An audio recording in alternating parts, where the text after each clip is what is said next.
যে সুনাম আছে সেই সুনামটা হচ্ছে এইখানে জামাই মেলা বলা হয়। এইখানে অনেক বড় বড় মাছ আসে, অনেক দূর থেকে নাকি মাছ আসে, 1 মনের ওজন ওর উপরেও মাছ আসে।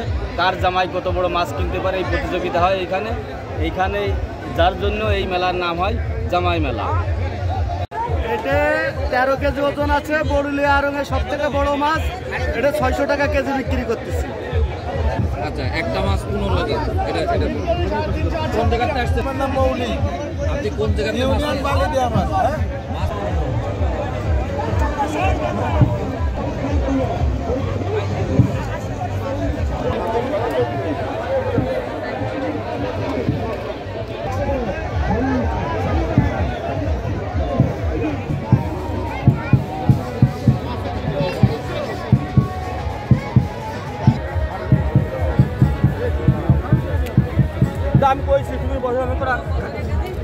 এখানে 16 কেজি ওজনের একটা মাছ আমি 16,000 টাকা করে হলে পারে বিক্রি করতে পারবো।